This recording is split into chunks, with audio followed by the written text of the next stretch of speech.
اور ریاکاری سے اس کے عمل کو برباد کر دیتا ہے، اس کے دعوت و تبلیغ کو برباد کر دیتا ہے۔ اور دوسرا یہ عمل کہ وہ اپنی بات کو ثابت کرنے کے لیے، اپنی سوچ کو، اپنی فطرت ہے اس کو ثابت کرنے کے لیے وہ کہتا ہے اور یہ کہہ دیتا ہے کہ اللہ نے فرمایا، جبکہ اللہ سبحانہ تعالیٰ نے وہ نہیں فرمایا، یا یہ کہہ دیتا ہے اور کہتا ہے کہ یہ رسول اللہ نے فرمایا ہے، حدیث ہے، یہ قرآن ہے، یہ حدیث ہے، جبکہ وہ قرآن اور حدیث نہیں ہوتی، یا سنی سنائی جھوٹی بات وہ بیان کرتا ہے۔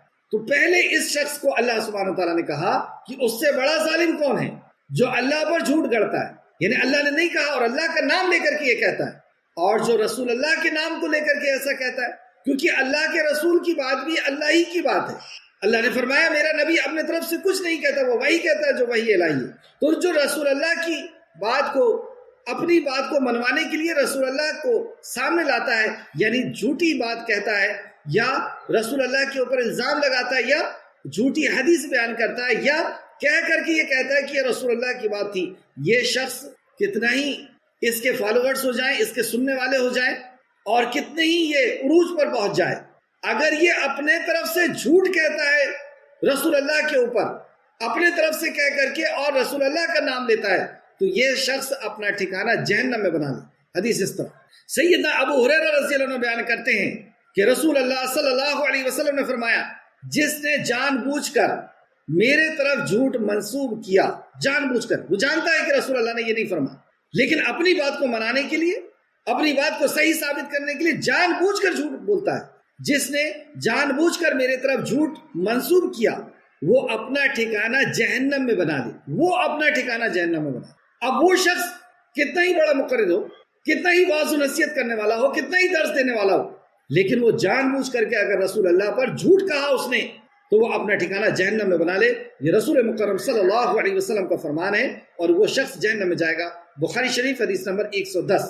اس کو ہم خوب اچھی طریقے سے یاد رکھیں، اس حدیث کو، بخاری شریف حدیث نمبر 110 اور 109، کیونکہ ہم سب اب بیان کریں گے لوگوں کو اللہ کا کلام سنانے والے، رسول اللہ کا فرمان سنانے والے، تو ہم سے یہ غلطی نہ ہو کہ ہم سنی سنائی بات بیان کریں، بغیر تحقیق کے بات بیان کریں۔ رسول اللہ نے اگر ہمیں اجازت دی ہے بیان کرنے کی، اپنی بات پہنچانے کی، تو وہاں پہ ایک شرط لگائی، اور وہ شرط کیا ہے؟ رسول مکرم صلی اللہ علیہ وسلم نے فرمایا، میری بات تمہارے پاس امانت ہے، اس وقت تک جب تک لوگوں تک نہ پہنچا دو۔ تو رسول اللہ کی اگر بات ہے ہمارے پاس تو وہ امانت ہے، ہماری بات ہم نہیں پہنچا سکتے، ہماری سوچ، ہمارے فلسفے ہم نہیں پہنچا سکتے، رسول اللہ کی بات وہ پہنچا سکتے ہیں، اور اس بات کو اگر جھوٹی پہنچا دیے تو جہنم میں ٹھکانہ ہو جائے گا۔ ایک اور حدیث اسی سے ملتی ہوئی سیدنا سلمہ رضی اللہ عنہ بیان کرتی ہیں کہ میں نے رسول اللہ صلی اللہ علیہ وسلم کو یہ فرماتے ہوئے سنا کہ جو میری نسبت وہ بات بیان کرے جو میں نے نہیں کی ہے، تو اسے چاہیے کہ وہ اپنا ٹھکانہ آگ میں تلاش کر لے، یعنی اس کا ٹھکانہ آگ میں ہے، اور وہ تلاش کر لے کہ وہ کہاں جانے والا ہے، کس گڑھے میں داخل ہونے والا۔ بخاری شریف حدیث نمبر 109۔ تو جتنا اجر کا یہ کام ہے اللہ کے پیغام کو لوگوں تک پہنچانا، اتنا ہی زیادہ رزق بھی ہے کہ اگر ہم نے اس کو بغیر علم کے پہنچا دیا، بغیر سمجھے ہوئے حدیث کو، یا جھوٹی بات کسی نے بتائی اور ہم نے اس کو بغیر تحقیق کے پہنچا دیا، تو ہمیں اس کا جواب بھی دینا ہوگا۔ اور اصل میں یہ شریعت سازی ہے، اگر ہم اپنی مرضی سے کوئی حدیث بنا کر کے پہنچا رہے ہیں تو وہ حدیث شریعت ہے، رسول اللہ کی بات ہے، تو یہ ایک بہت بڑا جرم کہ وہ شریعت سازی کا ظلم ہو جائے۔ اللہ رب العزت ہم سب کو محفوظ رکھے اس عظیم گناہ سے۔ اور اس شخص، آیت میں پھر سے آئے، اور اس شخص سے زیادہ ظالم کون ہے جو اللہ پر جھوٹ گڑے، پہلا۔ دوسرا، یا کہے کہ مجھ پر وحی نازل کی جاتی ہے حالانکہ اس پر وحی نازل نہیں کی جاتی۔ اب یہ دوسرا شخص ہے، یہ دوسرے قسم کا مجرم ہے جو یہ کہتا ہے کہ میرے اوپر وحی آتی ہے، یعنی جھوٹا نبوت کا دعویٰ کرتا ہے۔ رسول مکرم صلی اللہ علیہ وسلم نے فرمایا، میرے بعد 30 کذاب آئیں گے جو جھوٹی نبوت کا دعویٰ کریں گے، اور میرے بعد اب کوئی نبی نہیں ہے، آخری نبی نبی مکرم صلی اللہ علیہ وسلم ہے۔ تو یہ آیت کا شان نزول تفسیر ابن کثیر جلد نمبر 2 صفحہ نمبر 493۔ اکرمہ و قتادہ رحمۃ اللہ علیہ بیان کرتے ہیں کہ یہ آیت مسلمہ کذاب کے بارے میں نازل ہوئی ہے۔ مسلمہ کذاب یہ ایسا شخص تھا جس نے نبی مکرم کے زمانے میں ہی نبوت کا دعویٰ کر دیا تھا کہ میں نبی ہوں، اور اس کے فتنے کو صحابہ کرام نے نیست و نابود کر دیا، اس کے نام و نشان کو مٹا دیا۔ تو یہ وہ دوسرا شخص ہے جو یہ کہتا ہے کہ میرے پر وحی نازل ہو۔ اور تیسرا، اور جس نے کہا کہ میں بھی ایسی چیز نازل کر سکتا ہوں جیسی اللہ نے نازل کی، مطلب جو وہی اللہ نے نازل کی ہے، جو کلام اللہ نے پہنچایا ویسی کلام میں لکھ سکتا ہوں، ویسی کلام میں نازل کر سکتا ہوں۔ یہ تیسرے قسم کا مجرم ہے، اور ان کی سزا بھی آپ دیکھیں گے کتنی سخت اللہ رب العزت نے بیان فرمائی۔ تو یہ وہ شخص ہے۔ اس کے تعلق سے ایک اور جگہ سورہ انفال آیت نمبر 31 کے اندر بھی اللہ سبحانہ وتعالیٰ نے فرمایا، سورہ انفال آیت نمبر 31 اور جب ان کو ہماری آیتیں پڑھ کر سنائی جاتی، اور جب ان کو ہماری آیتیں پڑھ کر سنائی جاتی ہیں تو کہتے ہیں یقیناً ہم نے سن لیا، اگر ہم چاہیں تو اسی طرح کا کلام ہم بھی کہہ سکتے ہیں۔ یہ وہ مجرم، یہ کلام جو تم بیان کر رہے ہو ایسا تو ہم بھی بیان کر سکتے، ہم بھی لکھ سکتے ہیں، ہمارے پاس بھی ہے۔ تو یہ تین قسم کے مجرم، اب ان کا انجام اللہ سبحانہ تعالیٰ فرماتا ہے کاش آپ ظالموں کو، مطلب یہ ظالم ہے، کاش آپ ظالموں کو اس حال میں دیکھیں جب وہ موت کی سختی میں گرفتار ہوں گے۔ دیکھیے موت ہم سب کو آنا ہے، اللہ رب العزت ایسے جرم سے ہم سب کو محفوظ رکھے کہ موت کے وقت فرشتہ اس حال میں ہمارے پاس آئے۔ اللہ ہم سب کی حفاظت فرما اور ہمارا خاتمہ بالخیر فرما دے، ہمارا خاتمہ بالخیر فرما دے، آمین یا رب العالمین۔ تو یہ وہ شخص ہیں جن کا سورہ انفال میں بھی اللہ نے ذکر کیا۔ یہاں پہ دیکھیں کاش آپ ظالموں کو اس حال میں دیکھیں گے کہ جب موت میں گرفتار ہوں گی، تو موت میں ہر کسی کو گرفتار ہونا ہے، ہر کسی کا دن ایک نہ ایک دن آخری دن ہوگا۔ تو سورہ عنکبوت آیت نمبر 50 میں اللہ سبحانہ تعالیٰ نے فرمایا اور کاش آپ اس وقت کی کیفیت دیکھیں جب فرشتے کافروں کی جانیں نکالیں گی، کافروں کی جانیں جب نکالیں گے، ان کے چہرے اور پیٹھ پر، ان کے چہرے اور پیٹھ پر ماریں گے، کوڑوں سے اور ہتھوڑوں سے مارتے ہوئے کہیں گے، نکالیں گے ان کو۔ اور اسی طریقے سے سورہ ابراہیم میں بھی اللہ نے فرمایا آیت نمبر 27 کے اندر الیوم، اس دن جو اللہ سبحانہ تعالیٰ نے کہا اس کے تعلق سے آپ دیکھیں کہ وہ دن اصل میں اس سے مراد دن ہے جس دن ان کی جان نکالی جائے گی، اور وہ دن ہے جس دن انہیں قبر میں دفن کیا جائے، کیونکہ جس دن جان نکلتی ہے اس دن اس کو دفن کیا جاتا ہے۔ تو سیدنا انس رضی اللہ عنہ بیان کرتے ہیں رسول اللہ صلی اللہ علیہ وسلم نے فرمایا جب بندہ اپنی قبر میں رکھ دیا جاتا ہے، بندہ اپنی قبر میں رکھ دیا جاتا ہے، تو یہ قبر کسے کہتے ہیں؟ جب مر کر کے انسان جہاں پر سپرد کیا جاتا ہے، کچھ لوگ آگ کے حوالے کر دیے جاتے ہیں، یعنی فضاؤں میں اڑا دیے جاتے ہیں، کچھ لوگ پانی کے حوالے کر دیے جاتے ہیں، کچھ لوگوں کو جانور اپنا پیٹ میں پہنچا دیتا ہے، اس کو نوالا بنا دیتا ہے۔ تو جو جہاں پر پہنچ گیا، اور کوئی ہے جن کو قبر میں دفن یعنی مٹی کے اندر دفن کر دیا جاتا ہے، تو جو جہاں پر پہنچایا گیا ہے وہ اس کی قبر ہے، اور اللہ سبحانہ وتعالیٰ وہاں پر اس کو زندہ کرنے کی طاقت رکھتا ہے، اور اللہ رب العزت اسے زندہ کر کے اس سے سوال کرنے والا ہے، اس کے فرشتوں کے ذریعے سے سوال کرے گا۔ تو سیدنا انس رضی اللہ عنہ بیان کرتے ہیں رسول اللہ صلی اللہ علیہ وسلم نے فرمایا جب بندہ اپنی قبر میں رکھ دیا جاتا ہے اور اس کے ساتھی اسے دفن کر کے واپس پلٹتے ہیں تو ابھی وہ ان کی جوتیوں کی آہٹ سن رہا ہوتا ہے۔ اب منظر کو آپ غور کریں کہ ہم قبر کے اندر پڑے ہوئے ہیں، اوپر سے ڈھانک دیا گیا ہے، اور ہمارے عزیز و اقارب نے ہمیں ڈسٹ کے حوالے، مٹی کے حوالے کر کے، اور وہ جا رہے ہیں۔ اب وہ جا رہے ہیں، اب کوئی لوٹ کر کے نہیں آئے گا، ہم ہیں اور ہماری تنہائی۔ تو وہ اپنی ان کے قدموں کی آہٹ سن رہے ہوں گے کہ اس کے پاس دو فرشتے آئیں گے۔ اب یہ اپنے اپنے اعمال کے حساب سے فرشتے خوشنما شکل میں بھی آئیں گے اور بدصورت اور ڈراؤنی شکل میں بھی آئیں گے اس اندھیرے کے اندر، اور ہم سب کو قبر کے اندر جانا۔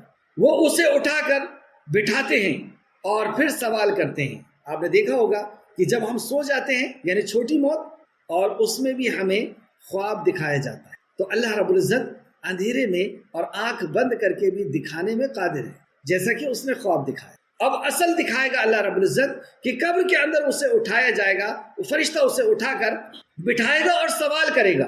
تو ان سوالوں کے تعلق سے بہت سی حدیثیں ہیں کہ کسی سے ایک سوال ہوگا، دو سوال ہوں گے، تین سوال ہوں گے، چار سوال ہوں گے، اللہ رب العزت کے اختیار کی بات ہے۔ تو یہاں پہ ایک سوال کا ذکر ہوا، کہیں گے کہ محمد صلی اللہ علیہ وسلم کے تعلق سے کیا کہتا ہو، تم کیا کہتے ہو؟ یعنی وہ جو تمہارے بیچ میں آئے تمہارا ان کے بارے میں کیا خیال ہے، یا ان کے بارے میں کیا خیال ہے؟ ایسے حدیث کے الگ الگ الفاظ ملتے ہیں۔ یہاں پر یہ فرمایا گیا کہ وہ فرشتہ کہے گا، کہتے ہیں کہ تم محمد صلی اللہ علیہ وسلم کے متعلق کیا کہتے ہو؟ وہ کہتا ہے کہ میں گواہی دیتا ہوں کہ وہ اللہ کے بندے اور اس کے رسول ہیں، گواہی دیتا ہوں کہ وہ اللہ کے بندے اور اس کے رسول ہیں۔ پھر اس سے کہا جاتا ہے کہ دوزخ میں اپنے قیام کی طرف دیکھو کہ اللہ تعالیٰ نے اس کے بدلے تمہیں جنت کا مقام عطا فرمایا۔ سبحان اللہ، اس کو جہنم میں اس کا مقام دکھایا جاتا ہے اور اس کو بتایا جاتا ہے کہ اللہ نے تجھے اس سے بچا لیا۔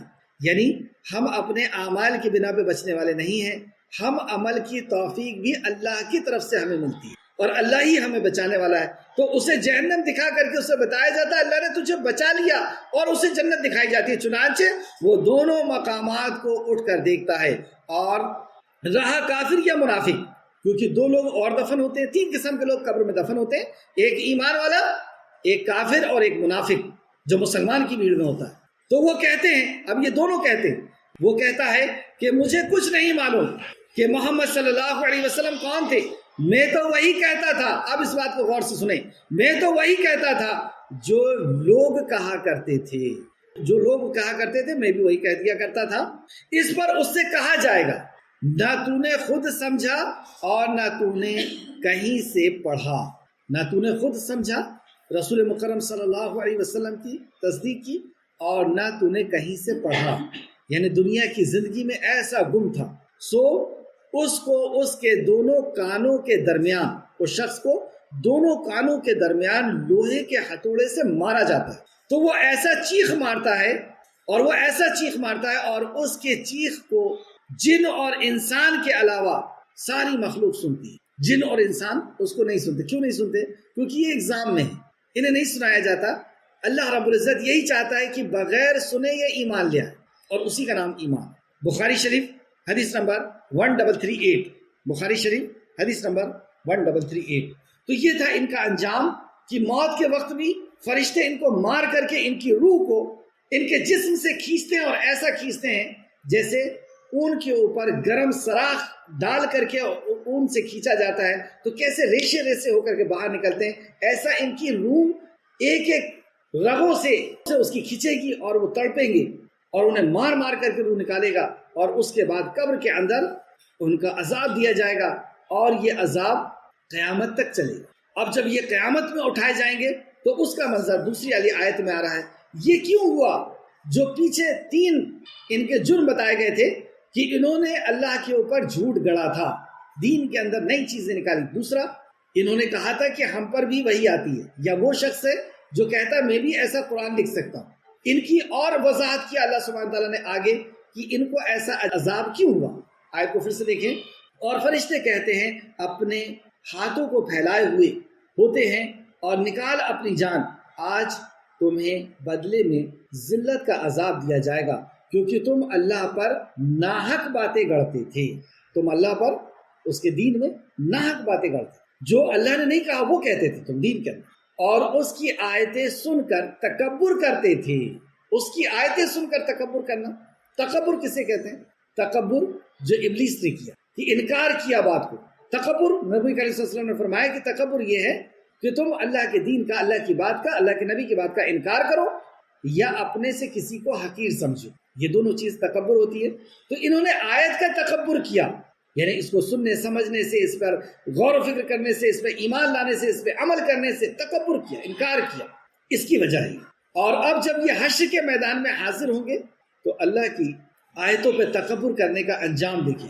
آیت نمبر 94، اور یقیناً تم ہمارے پاس اکیلے آئے ہو۔ اب یہ قبر میں سے نکال کر کے اللہ کی بارگاہ میں پیش کیے جائیں تو اللہ فرمائے گا اور یقیناً تم ہمارے پاس اکیلے آئے ہو، جس طرح کہ ہم نے تمہیں پہلی بار پیدا کیا تھا۔ تو اللہ سبحانہ تعالیٰ نے جس طرح ہمیں پہلی بار پیدا کیا اور حقیر قطرے سے، بغیر ماڈل، بغیر سیمپل کے اللہ نے ہمیں پیدا کر کے دکھا دیا، تو اسی طریقے سے اللہ پھر سے پیدا کرے گا اور اپنے بارگاہ میں حاضر کرے گا۔ سورہ کہف آیت نمبر 48 میں بھی اللہ رب العزت نے اس کا ذکر کیا ہے، 48، اور وہ تیرے رب کے سامنے صف باندھے ہوئے پیش کیے جائیں گے، اور وہ تیرے رب کے سامنے صف باندھے ہوئے پیش کیے جائیں گے، مطلب لائن کے ساتھ صف باندھے ہوئے اللہ کی بارگاہ میں پیش کیے جائیں۔ بلا شبہ یقیناً تم ہمارے پاس اسی طرح آئے ہو جیسے ہم نے تمہیں پہلی بار پیدا کیا۔ تو اللہ فرمائے گا کہ ہم نے جیسے تمہیں پہلی بار پیدا کیا تھا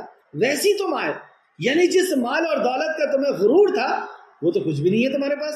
اللہ کے علاوہ جن کو تم نے شریک بنا لیا تھا کہ وہ ہم ان کا دامن پکڑ لیں گے اور ہم ان کے ساتھ جنت میں چلے جائیں گے یا وہ ہماری سفارشی کروا دیں گے، وہ تو کہیں نظر نہیں آتے. تم تو اکیلے آ چکے ہو، خالی ہاتھ آ. اور اس طریقے سے سورہ مریم آیت 95 میں اللہ نے فرمایا اور ان میں سے ہر ایک قیامت کے دن اس کے پاس اکیلا آنے والا ہے. تو ہم سب اللہ کی بارگاہ میں اکیلے حاضر ہونے والے ہیں. سورہ مریم آیت 95. اور کیسے حاضر ہونے والے ہیں؟ جیسے ہم پہلی بار اس دنیا میں آئے تھے اس طرح. اور اس تعلق سے ایک حدیث کہ ہم اللہ کی بارگاہ میں اکیلے تو ہوں گے لیکن کس انداز میں ہم اللہ کی بارگاہ میں حاضر ہونے والے ہیں. سیدہ عائشہ رضی اللہ عنہا بیان کرتی ہیں کہ رسول اللہ صلی اللہ علیہ وسلم نے فرمایا، اے لوگوں، تم ننگے بدن، ننگے پاؤں اور بغیر ختنے کے حالت میں اٹھائے جاؤ، یعنی جس طرح آئے ہیں اس طرح اٹھائے جاؤ. تو میں نے عرض کیا، یعنی ماں عائشہ فرماتی ہے میں نے عرض کیا، اے اللہ کے رسول، جب سب مرد و زن یعنی مرد اور عورت اکٹھے ہوں گے تو کیا یہ ایک دوسرے کو نہیں دیکھیں گے؟ رسول اللہ صلی اللہ علیہ وسلم نے فرمایا، اے عائشہ، معاملہ اس قدر سنگین ہوگا کہ کوئی معاملہ اس قدر سنگین ہوگا، یعنی ایسا خوفناک منظر ہوگا، ایسا ہولناک منظر ہوگا کہ کوئی کسی کی طرف نہیں دیکھے گا. ایسا خوفناک، ایسا ہولناک منظر. دوسری جگہ بھی اللہ سبحانہ تعالیٰ نے فرمایا کہ ان کے چہرے ایسے ہوں گے اور ان کے آنکھیں نیلی ہو چکی ہوں گی اور چہرے ایسے کہ جیسے موت ان کے سامنے کھڑی. تو ایسا منظر ہوگا کہ کسی کو کسی کی پرواہ نہیں کہ کون کیسا کھڑا ہوا ہے اور سب اپنے عالم، اپنے انجام، اپنے اعمال کی طرف دیکھ رہے ہیں. تو مسلم شریف حدیث نمبر 2859، مسلم شریف حدیث نمبر 2859 اور نسائی حدیث نمبر 2086 2086. ایک اور حدیث دیکھیں کہ اللہ کے سامنے اکیلے برہنہ اپنے اعمال کے ساتھ کھڑے ہوں گے. مطلب وہاں کوئی نہیں ہوگا، نہ کوئی سفارشی اور نہ کوئی پیر و مرشد کہ جن کا دامن پکڑ کر کے چلے جائیں، نہ کسی بڑے کی کوئی سپورٹ کہ میں اس کا بیٹا ہوں یا اس کا امتی ہوں، ان کا امتی ہوں، یا میرا فلاں قبیلے سے تعلق ہے، فلاں جماعت سے تعلق ہے. تو یہ سارے رشتے جو ہے وہ ٹوٹ جائیں گے. صرف ایک چیز ساتھ میں ہوگی اور وہ چیز کیا ہے؟ اس حدیث میں ہم دیکھتے ہیں سیدنا انس رضی اللہ عنہ بیان کرتے ہیں رسول اللہ صلی اللہ علیہ وسلم نے فرمایا، قبر تک ہر انسان کے ساتھ 3 چیزیں جاتی ہیں. مال نمبر 1، دوسرا اولاد، یعنی مال اور اولاد کے ساتھ اس کو قبر تک لے جایا جاتا ہے، اور تیسرا عمل. اولاد اور مال تو اس کو قبر تک چھوڑ کر لوٹ آنے والی چیز ہے، یعنی مال بھی آ جاتا ہے اور اس کو تقسیم کر دیا جاتا ہے کہ فلاں کا فلاں حصہ. تو مال بھی واپس آ گیا اور رشتہ دار جنہوں نے اور من و من مٹی کے اندر ڈال کر کے یہ بھی واپس آ گئے. اب بچا کون؟ سوائے اکیلے عمل کے، اس کے ساتھ رہنے والے، سوائے اس کے عمل کے وہی چیز اس کے ساتھ رہنے والی ہے. اسے امام بخاری اور مسلم نے روایت کیا ہے. بخاری شریف حدیث نمبر 6514 6514 اور مسلم شریف حدیث نمبر 2960 2960. اس کے بعد اللہ سبحانہ تعالیٰ نے فرمایا، اور ہم نے تمہیں جو کچھ عطا کیا تھا وہ تم اپنے پیچھے چھوڑ آئے ہو، یعنی تم تو اکیلے آ گئے، کوئی نہیں ہے ساتھ میں تمہارے. اور جو کچھ ہم نے تم کو دیا تھا جس کے غرور میں آ کر کے تم نے نافرمانی کی تھی، طاقت، خوبصورتی، حسب نسب، مال اور دنیا کی چکا چون، وہ سب تو تم چھوڑ آئے. اس تعلق سے سیدنا ابو ہریرہ رضی اللہ عنہ بیان کرتے ہیں رسول اللہ صلی اللہ علیہ وسلم نے فرمایا، آدمی کہتا ہے یہ میرا مال میرا مال. اب غور کریں، کیا ہم نہیں کہتے یہ میرا مال ہے، یہ میرا گھر ہے، میری گاڑی ہے، میرے زیورات ہیں، یہ میرا میرا میرا؟ لیکن حقیقت کیا ہے؟ رسول اللہ صلی اللہ علیہ وسلم نے فرمایا، آدمی کہتا ہے یہ میرا مال میرا مال، حالانکہ اس کا مال صرف 3 طرح کا ہے. اس کا مال صرف 3 طرح کا. پہلا، وہ جو اس نے کھایا اور ہضم کر لیا، جو ہم نے کھا لیا، ہضم کر لیا، اس کی انرجی بن گئی، وہ ہمارا مال تھا. یا پہنا اور بوسیدہ کر دیا، پہنا اور اسے پرانا کر دیا، اسے پھاڑ دیا، یہ بھی ہمارا تھا کیونکہ ہم نے اس کو استعمال کر لیا. یا وہ جسے صدقہ کر کے آگے پہنچا دیا، وہ ہمارا مال ہے جو آخرت کے لیے ہم نے صدقہ کر دیا، جو آخرت کے لیے ہم نے دے دیا، وہ ہمارا مال تھا. اس کے سوا جو کچھ بھی ہے تو وہ جانے والا ہے اور تو اسے لوگوں کے لیے چھوڑنے والا ہے. جو مال ہے وہ لوگوں کے لیے تو چھوڑنے والا ہے، یہ سب کچھ چھوڑ کر کے چلے جائیں گے جو آپس میں لوگ بٹوارا کر لیں گے۔ تو ہمارا مال، یہ پردہ اٹھایا نبی کریم صلی اللہ علیہ وسلم نے ہماری آنکھوں سے کہ اسے کھا لو، پہن لو، یا اللہ رب العزت کے راستے میں اس کو خرچ کر دو۔ یہ 3 چیزیں تمہاری، باقی سب یہی رہ جائے گی، اور جو وراثت تقسیم ہو جائے گی بچوں کے اندر، رشتہ داروں کے اندر تقسیم ہو جائے گی۔ مسلم شریف حدیث نمبر 2959، 2959۔ اس کے آگے اللہ سبحانہ تعالیٰ نے فرمایا، آیت نمبر 94 میں واپس آئیں، اور اب تمہارے ساتھ تمہارے وہ سفارشی نظر نہیں آتے جن کے بارے میں تم دعویٰ کرتے تھے۔ اللہ فرمائے گا اکیلا بندہ مشرک کھڑا ہوا ہے، اور اس مشرک سے اللہ کہے گا اور اب ہم تمہارے ساتھ تمہارے سفارشی نظر نہیں آتے جن کے بارے میں تم دعویٰ کرتے تھے کہ حشر کے میدان میں تو ہم ان کو پکڑ لیں گے، ان کے ساتھ چلے جائیں گے، وہ ہمیں بچا لیں گے۔ وہ تو کہیں نظر نہیں آتے جن کا تم دعویٰ کرتے تھے کہ بے شک وہ اللہ کے شریک ہے، مطلب تمہارے بندگی میں اللہ کے شریک ہے، تم ان کو ایسا گمان کرتے تھے۔ ان سے تمہارا تعلق یقیناً ٹوٹ گیا ہے، اور وہ تم سے کھو گئے ہیں جنہیں تم اپنے معبود خیال کرتے تھے۔ اب اللہ ان کو خبر دے گا کہ وہ تو تمہارا تعلق ان سے ٹوٹ گیا، اب جنہیں تم معبود خیال کرتے تھے وہ تو تم چھوٹ چکے۔ اس تعلق سے سورہ قصص آیت نمبر 62 میں اللہ سبحانہ تعالیٰ نے فرمایا، سورہ قصص آیت نمبر 62 سے 64 تک، میرے وہ شریک جن کا تمہیں دعویٰ تھا کہاں ہیں؟ مطلب حشر کے میدان میں اللہ رب العزت ان سے مشرکوں سے سوال کرے، میرے وہ شریک کہاں ہیں؟ یعنی اللہ کے علاوہ حاجت روا مشکل کشا سمجھتے تھے، آج تو سب سے زیادہ مشکل کا دن ہے، آج تو سب سے زیادہ پریشانی کا دن ہے، کہاں ہے وہ تمہاری پریشانی دور کرنے والے؟ اس انداز میں اللہ کہے گا۔ اور اس طریقے سے سورہ شعراء آیت نمبر 92 93 میں اللہ فرماتا ہے، اور ان سے کہا جائے گا وہ کہاں ہیں جن کو تم پوچھتے تھے اللہ کے سوا؟ کہاں ہیں وہ جن کو تم اللہ کے سوا پوچھتے تھے، دعا کرتے تھے، منت مانتے تھے؟ کیا وہ تمہاری مدد کر سکتے ہیں یا خود بدلہ لے سکتے ہیں؟ کیا وہ تمہاری مدد کر سکتے ہیں کیا؟ کہاں ہیں وہ؟ غور کریں، ہم سب اللہ کی بارگاہ میں کھڑے ہیں، اس انداز میں اللہ رب العزت خطاب کرے گا، اللہ ہم کو شرک سے محفوظ کر لے، آمین یا رب العالمین۔ سورہ بقرہ آیت نمبر 167 166 اور 167، اس دن کفر کے پیشوا اپنے پیروں سے بیزار ہو کر ظاہر کیے جائیں گے، یعنی پیشوا جن کی اطاعت اور فرمانبرداری کی جاتی ہے اپنے پیروں سے بیزاری ظاہر کریں گے، اور دونوں عذاب الہ دیکھ لیں گے، مطلب جن کی یہ پوجتے تھے وہ بھی اور وہ بھی، اور ان کے آپس کے تعلقات منقطع ہو جائیں گے، ٹوٹ جائیں گے۔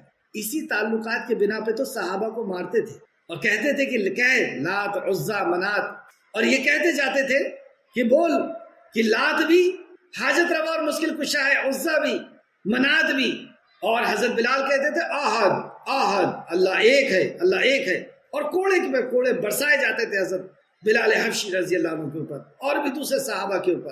تو یہ جو تعلق تھا تمہارا اپنے باطل معبود سے، وہ رشتے تو ٹوٹ، اور یہ حالت دیکھ کر پیروی کرنے والے حسرت سے کہیں گے کہ کاش ہمیں پھر دنیا میں جانے کی نصیب ہوتا، ہم کو دنیا میں جانا نصیب ہوتا، تو جس طرح یہ ہم سے بیزار ہو چکے اسی طرح ہم بھی ان سے بیزار ہو جائیں گے، اور اس طرح اللہ ان کے اعمال ان کے حسرت بنا کر رکھ دے گا، اور وہ دوزخ سے نکالے نہیں جائیں گے، وہ دوزخ سے نکل نہیں سکیں گے۔ اسی طرح اللہ رب العزت نے سورہ مزمل آیت نمبر 101 میں فرمایا، پھر جب سور میں پھونکا جائے گا تو نہ اس دن ان میں قرابت داری ہوگی، آج تو بہت قرابت داری ہے، لیکن اس دن ان کی قرابت داری ٹوٹ جائے گی، اور یعنی تعلقات، اور نہ ایک دوسرے کو پوچھیں گے، ایک دوسرے کو پوچھیں گے بھی نہیں۔ اس طریقے سے سورہ عنکبوت آیت نمبر 25 میں اللہ نے فرمایا، جسے تم نے جو اللہ کو چھوڑ کر بتوں کو معبود بنا لیا ہے تو یہ محض دنیا کی زندگی میں باہم دوستی کے لیے ہیں، مگر پھر قیامت کے دن ایک دوسرے کی دوستی سے انکار کر دیں گے اور ایک دوسرے پر لعنت بھیجیں۔ دیکھیں اب وہاں پہ ایک دوسرے پر لعنت بھیجیں، تمہارا ٹھکانہ دوزخ ہوگا اور کوئی تمہارا مددگار نہیں۔ یہاں پہ بتا دیا تمہارا ٹھکانہ دوزخ ہوگا، یہ مشرکوں کا ٹھکانہ آپ دیکھتے چلے۔ اس طریقے سے سورہ قصص آیت نمبر 64 اور کہا جائے گا کہ اپنے شریکوں کو بلاؤ، چنانچہ وہ ان کو پکاریں گے تو ان کو کوئی جواب نہ دیا جائے گا، انہیں پکاریں گے اور انہیں کوئی جواب نہ دیے۔ آخری حصہ تھا اس آیت کا، آخری حصہ پھر سے سماعت فرمائیں۔ اور اب ہم تمہارے ساتھ تمہارے وہ سفارشی نظر نہیں آتے جن کے بارے میں تم دعویٰ کرتے تھے کہ بے شک وہ تمہارے اللہ کے شریک ہیں، ان سے تمہارے تعلقات یقیناً ٹوٹ گئے ہیں اور وہ تم سے گم ہو گئے جنہیں تم اپنے معبود خیال کرتے تھے، جن کو تم پکارا کرتے تھے یا مدد کہہ کر۔ آیت نمبر 95۔ یہاں تک آپ غور کریں، اللہ رب العزت کا بیان کرنے کا انداز کتنا پیارا ہے کہ اللہ رب العزت نے جرم کے تعلق سے بتایا اور اس جرم کی سزا بتائی، موت کے وقت بھی، حشر میں بھی، اور یہ مرنے کے بعد پھر سے اللہ زندہ کر دے گا۔ اب اس کا ثبوت اللہ سبحانہ تعالیٰ دے رہا ہے۔ آیت نمبر 95 سے 97 تک دیکھتے ہیں کہ اللہ سبحانہ تعالیٰ کی معرفت اور پہچان کے لیے کائنات کی نشانیوں پر غور و فکر کیسے کرنا چاہیے، اب ہم ان آیتوں کے اندر دیکھیں گے۔ اور اللہ رب العزت واقعی قادر ہے مرنے کے بعد زندہ کرنے میں اور اپنے سامنے حاضر کرنے پہ، اس کا بھی نظارہ ہم اس کائنات کی چیزوں کو دیکھ کر کے ہمیں اچھی طرح یقین ہو سکتا ہے کہ واقعی اللہ رب العزت اس طرح مردوں کو زندہ کرتا ہے اور اس طرح بے جان کو جان سے اور جان کو بے جان سے نکالتا ہے۔ آیت نمبر 95۔ بے شک اللہ ہی دانے اور گٹھلیوں کو پھاڑنے والا ہے، اللہ ہی دانے اور گٹھلیوں کو پھاڑنے والا ہے۔ وہ دانے، وہ گٹھلیاں جو مٹی کے اندر دفن کر دی جاتی ہے یا مٹی کے اندر بو دی جاتی ہے، لگا دی جاتی ہے، اور ایک خاص طور کا، جیسے سورہ یاسین آیت نمبر 33 کے اندر اللہ سبحانہ تعالیٰ نے ذکر کیا، 33 سے 36 تک، اور ایک نشانی ان کے لیے مردہ زمین ہے۔ یعنی گرمیوں کے موسم میں آپ دیکھتے ہیں زمین مردہ پڑی ہوئی ہوتی ہے، یعنی اس کے اندر کوئی پودے نہیں ہوتے، اس کے اندر جان نہیں ہوتی، تو اللہ نے فرمایا ایک نشانی ان کے لیے مردہ زمین ہے کہ ہم نے اسے زندہ کیا، یعنی پودے لگا کر کے اس کو زندگی بخشی اور اس میں سے اناج نکالا، پھر یہ اس میں سے کھاتے ہیں، اور ہم نے اس میں کھجوروں انگوروں کے باغات پیدا کیے، اور ہم نے اس میں چشمے جاری کیے، یعنی پانی کی نہریں جاری کی تاکہ یہ ان کے پھل کھائیں، اور ان کے ہاتھوں نے تو اسے نہیں بنایا۔ اب بتائیں، کوئی پھل کسی سائنٹسٹ نے، کسی انسان نے بنایا، کوئی دانہ کسی نے بنایا، تو اللہ نے فرمایا یہ تو ان کے ہاتھوں نے نہیں بنایا، پھر کیا وہ شکر نہیں کرتے؟ یعنی یہ نعمت دینے کے بعد ہمارا رب ہم سے صرف یہ چاہتا ہے کہ ہم شکر ادا کر دیں کہ اللہ تیرا شکر ہے، تو نے دیا، کسی اور پیر و مرشد نے نہیں، کسی بابا، کسی پتھر، کسی تعویذ، کسی دھاگے نے نہیں، کہ اللہ تو نے دیا ہے، الحمدللہ۔ یہ جو نعمت رسول اللہ فرماتے ہیں کہ جو اللہ نے نعمت دی ہے اس نعمت کا بدلہ ہو گیا، اس نعمت کی قیمت ادا ہو گئی، تو کیا پھر تم شکر نہیں کرتے؟ اور اللہ پاک ہے جس نے زمین کو نباتات یعنی اگنے والی چیز، اور خود ان کے اور جن چیزوں کو انہیں خبر نہیں، سب کو جوڑے سے پیدا کیا۔ جس چیز کی انہیں خبر نہیں ہے، یعنی یہ نباتات بھی اللہ نے، اگنے والی چیزیں بھی جوڑے سے میل اور فیمیل پیدا کیا ہے۔ آج سے 1450 سال پہلے یہ بات اللہ رب العزت نے بتایا کہ جتنی بھی چیزیں ہیں اللہ سبحانہ وتعالیٰ نے ان کو جوڑے سے پیدا کیا، یعنی ان کے اندر جان ہوتی، اور وہ چیز بھی جو تم نہیں جانتے، جو مائکروسکوپ سے آج دیکھی جاتی ہے، اور اللہ نے انہیں بھی جوڑے سے پیدا کیا، آپ اس میں بھی تحقیق کر سکیں۔ تو اللہ سبحانہ تعالیٰ نے فرمایا کہ بے شک اللہ ہی ہے، اللہ ہی دانوں اور گٹھلیوں کو پھاڑنے والا ہے۔ اس کو آپ اس طرح بھی سمجھ سکتے ہیں کہ ایک زمین ہے، اس میں ہم نے کچھ دانوں کو ڈال دیا، ایک خاص پانی کی بارش ہوئی، سورج کی روشنی نکلی، اور ایک خاص ٹیمپریچر اس کے اندر ہوا، تو پانی بھی وہی ہے جو ساری گٹھلیوں اور سارے دانوں میں پڑ رہا ہے، زمین بھی وہی ہے، اور سورج کی تپش بھی وہی ہے، لیکن کچھ دانے خراب ہو جاتے ہیں، کچھ گٹھلیاں خراب ہو جاتی ہیں، اور کچھ دانے زندہ ہوتے ہیں، یعنی ان کے اندر جان آتی ہے اور وہ زمین کو پھاڑتے ہوئے باہر آتے۔ تو وہی اللہ نے فرمایا کہ کون ہے؟ اگر یہ سب کچھ اپنے آپ ہو رہا ہے تو سارے دانوں کو نکل جانا چاہیے تھا، ساری گٹھلیوں کو نکل جانا چاہیے تھا۔ تو غور کرو کہ ان چند دانوں کو کس نے موت دے دی اور چند دانوں کو کس نے زندگی عطا فرمائی؟ وہ ہے اللہ۔ اور وہی جب تم مر کر کے قبر کے اندر جاؤ گے تو تمہارے اندر بھی جان ڈال کر کے تمہیں بھی زمین کو پھاڑ کر کے باہر نکال دے۔ تو بے شک اللہ ہی دانے اور گٹھلیوں کو پھاڑنے والا ہے، اور وہ زندہ کو مردہ سے اور مردہ کو زندہ سے نکالتا ہے۔ مردہ سے زندہ کو، مردہ دانہ مردہ ہوتا ہے، یعنی ہمارا سائنس بھی کہتا ہے جس کے اندر گروتھ نہیں اس کے اندر جان نہیں، تو دانے کے اندر کوئی گروتھ نہیں ہوتی، اللہ رب العزت اسے زندہ کرتا ہے، اس کے اندر سے پودا نکالتا ہے، اور اسی طریقے سے زندہ سے مردہ کو نکالتا ہے۔ پیڑ زندہ ہوتا ہے اور دانہ اس میں سے مردہ آتا ہے، مرغی زندہ ہوتی ہے، انڈا اس میں سے مردہ آتا ہے، اور پھر اس مردہ انڈے سے پھر زندگی کو اللہ سبحانہ تعالیٰ نکالتا ہے۔ تو وہ زندہ کو مردہ سے اور مردہ کو زندہ سے نکالتا ہے، یہ ہے اللہ، یہ ہے اللہ۔ تم نے کیا سمجھا؟ چنانچہ تم کہاں بہکائے جا رہے ہو، کہاں تم پتھروں کے پیچھے، دھاگوں کے پیچھے اور انسانوں کے پیچھے اور جانوروں کے پیچھے لگے ہوئے؟ وہ ہے اللہ جو دانے کو پھاڑ کر کے نکالتا ہے، وہ ہے اللہ جو مردہ سے زندہ اور زندہ سے مردہ کو نکالتا ہے۔ پھر آگے اللہ فرماتا ہے وہ صبح کو سفیدی نکالتا ہے۔ اللہ اکبر، یہ روشنی، یہ بہت بڑی اللہ سبحانہ تعالیٰ کی نعمت ہے۔